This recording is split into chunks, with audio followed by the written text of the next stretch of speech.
Hello and welcome to my video all about heat embossing. I'm first going to run through how to do heat embossing, and I'm also going to go through some common problems you might run into.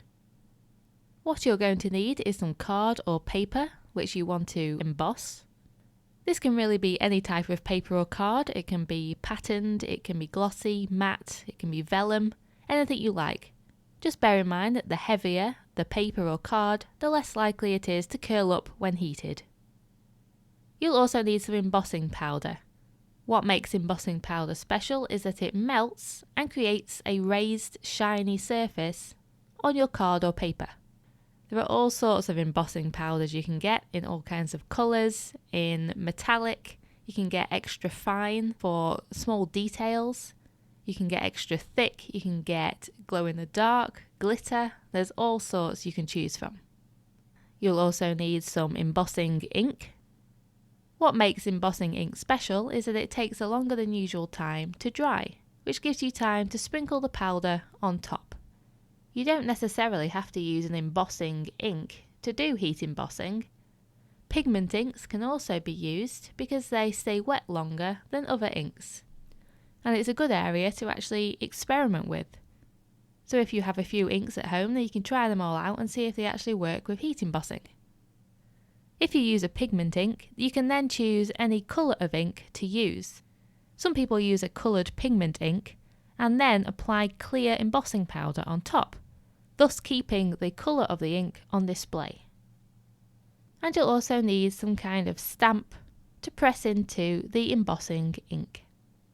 As an alternative to using a stamp and some embossing ink, you can use an embossing pen instead, where it's just like a normal pen, but it writes in embossing ink.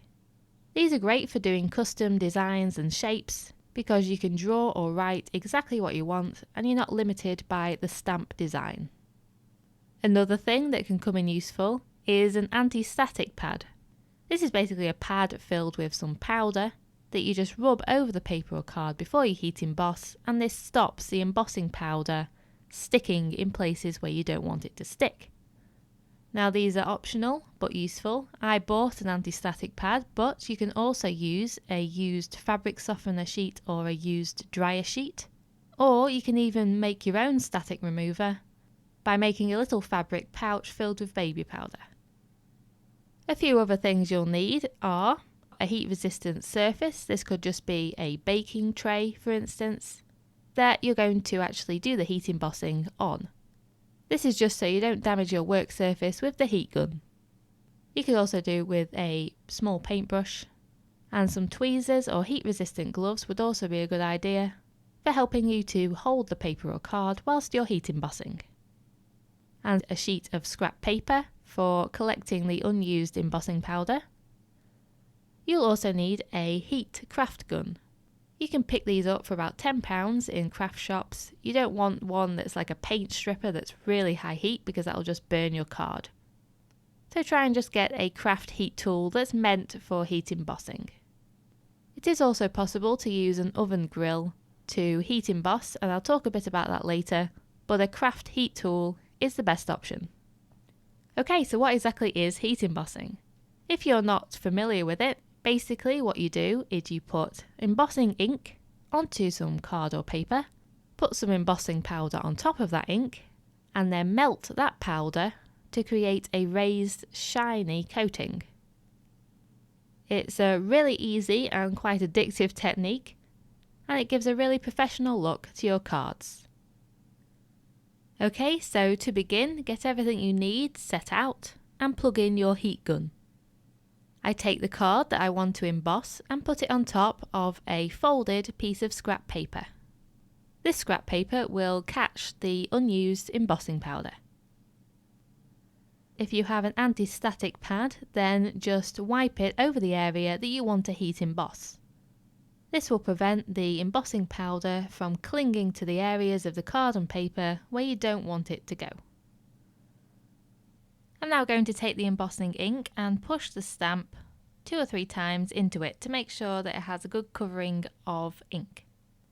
I'm then going to heat emboss a few different ways, some wrong ways to show you what to avoid and also give you some tips about what you should be doing. So once I've got a good coverage of ink on the stamp, I'm now going to line it up and press it onto the card where I want it to go. As you can see, what I'm doing is rocking the stamp back and forth a little bit, pressing one side and then the other, and basically just squashing the silicone stamp that I'm using. If you're using a solid stamp, then you can probably get away with this, but if you're using a squashy stamp like I am, this is not a good idea. What you should be doing is pressing the stamp down evenly and keeping it straight rather than rocking it from side to side. I'm also just drawing a little star shape with the embossing ink pen. Then what you do is you sprinkle the embossing powder over the top of the ink, making sure that it's all nicely covered. Don't worry about using too much powder because you'll be reusing what doesn't stick to the ink. You then pick up the card and tap off the excess powder. As you can see, there are some specks of the powder still remaining, especially around the star shape. If you look at the words themselves, you can see that they've got pretty good coverage with the powder. However, if you look closely at the letters, you can see that some of the letters are a bit taller than others, and that's because some parts of the stamp I squashed more than others, and that made the letters splay out. If you have a look at the result and see that it doesn't look nice and even, then you can just use a paintbrush to brush off all of the powder. It very easily brushes off, as you can see, and it leaves the ink behind. Now if you add more powder to that ink, what you'll get is kind of splotchy letters. As you can see, some of the ink has dried or has been brushed off, and it's just not as strong as it was the first time. You'd be best leaving the ink to completely dry and then redoing the stamping of the ink. I'm now going to show you what happens when you heat emboss these splotchy results where the ink isn't nicely covered by the powder. As you can see, I'm using the heat gun on the back of the card as well, just to try and reverse some of the warping that's happened to the card by heating the front. The small areas of the letters that were covered with the powder have become shiny and raised, but there are a lot of gaps in between. The star shape that I made with the embossing pen has fared a lot better, and this is because embossing pens dispense more ink. I particularly like the effect of using embossing pens, and I find the results a lot more reliable than stamps. The next demo I did, which I'm just heat embossing at the moment, was where I rocked the stamp from side to side on purpose, and as you can see, that bunched up the letters at the beginning and the end of the words.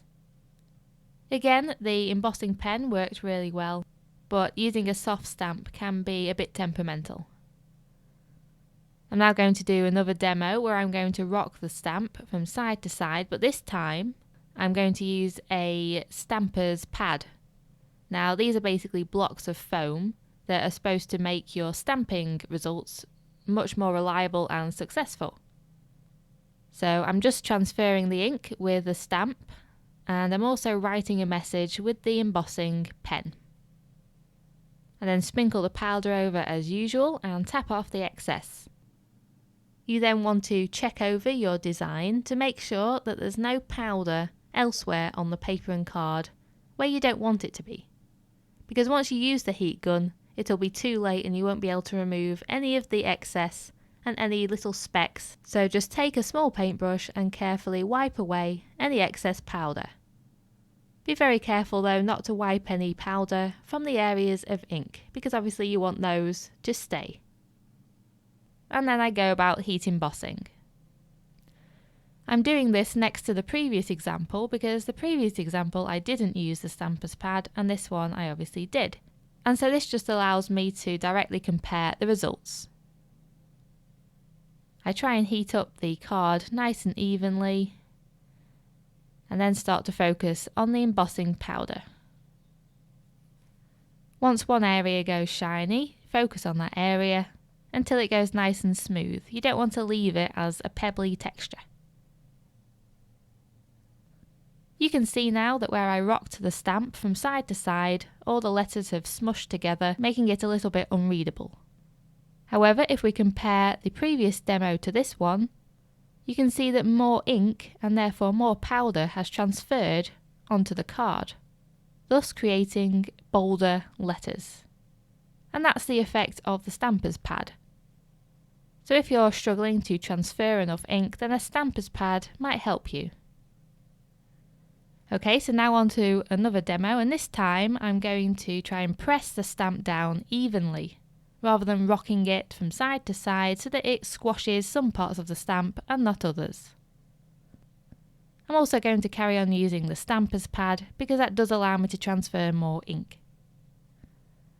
So again, I rub the card with the anti-static pad and then apply the ink with the stamp.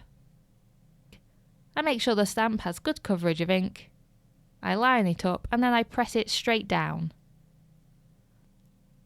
I then added the powder and tapped off the excess. As you can see, the letters are all the same size now, very clear and legible. So now you can see that the way you press the stamp down onto the card really makes a huge difference to how successful the result is. Always try and press a stamp down evenly. And then of course it's the heat embossing stage. In terms of the technique of heat embossing, it's best to start about 6 inches away with your heat gun and try and heat up the whole paper or card evenly and gradually. So you start 6 inches away and you slowly bring your heat gun closer and closer to the card, all the time moving your heat gun in little circles and back and forth across the paper or card. The closer you get to the card, the more you focus on the area of powder. And by the time you get within about 2 inches of the powder should start to emboss. Keep the heat gun moving in little circles and focus entirely on the powder. The embossing powder will go a sort of pebbly texture first and then it will smooth out. So make sure you keep the heat focused on the powder until it goes smooth and then move on to the next area.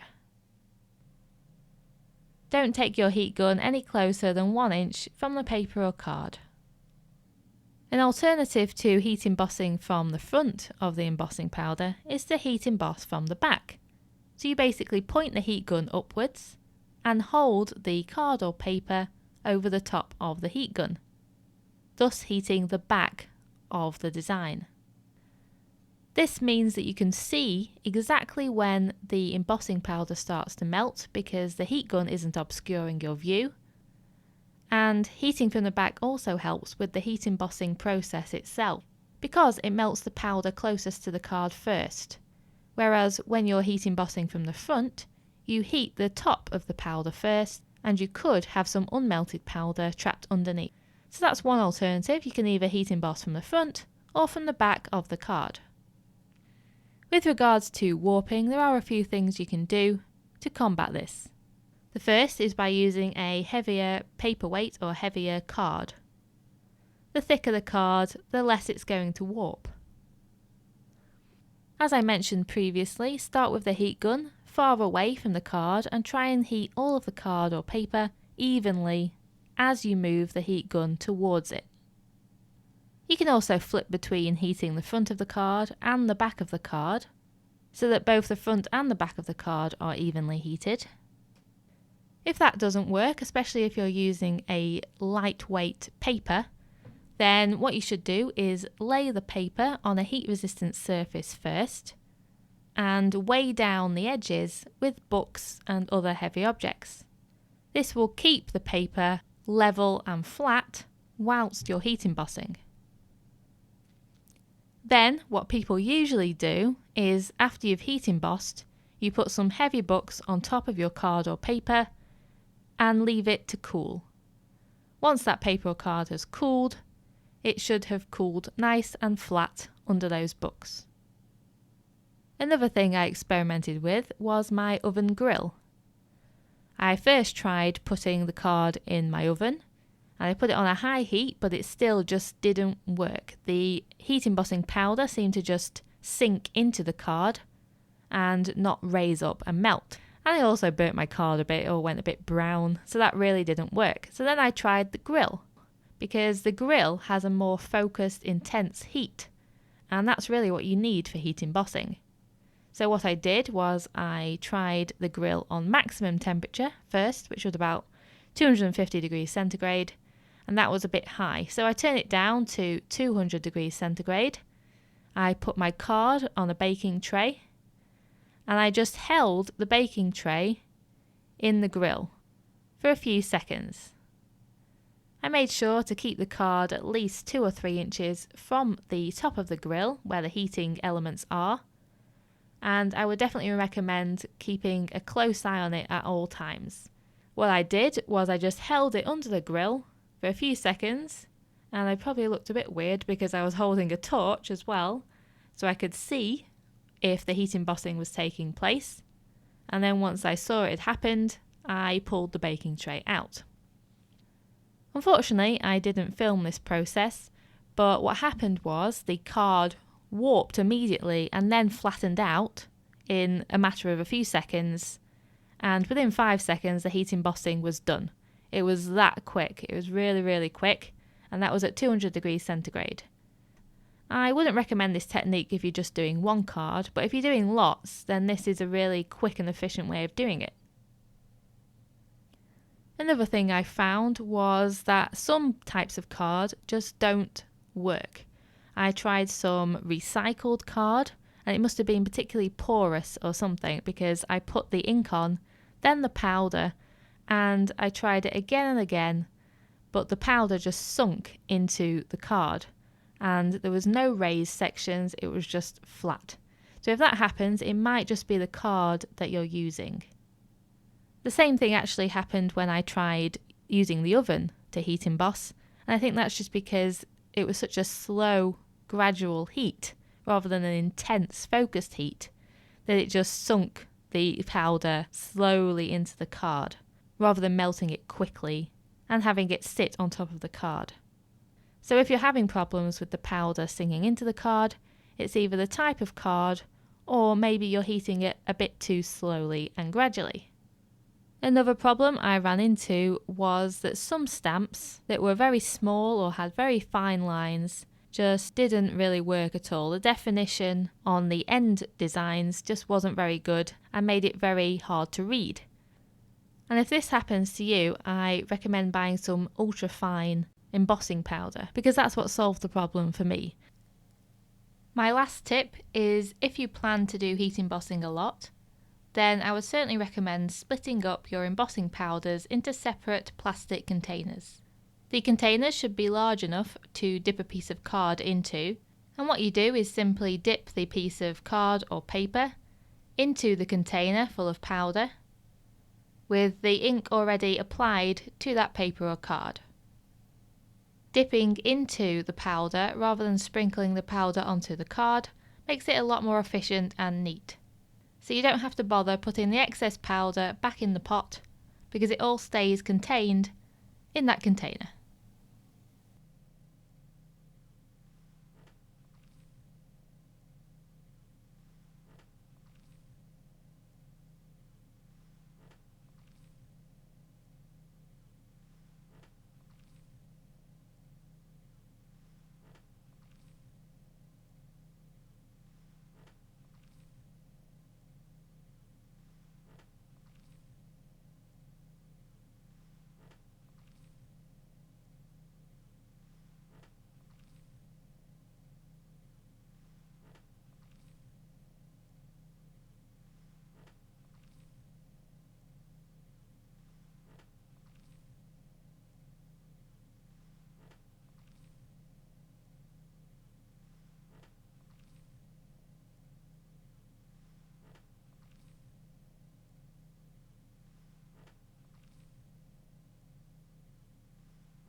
Okay, so I think that's the end of my heat embossing tutorial. I hope it's been useful, and if you have any other issues or any other questions, please ask below this video. Thank you very much for watching.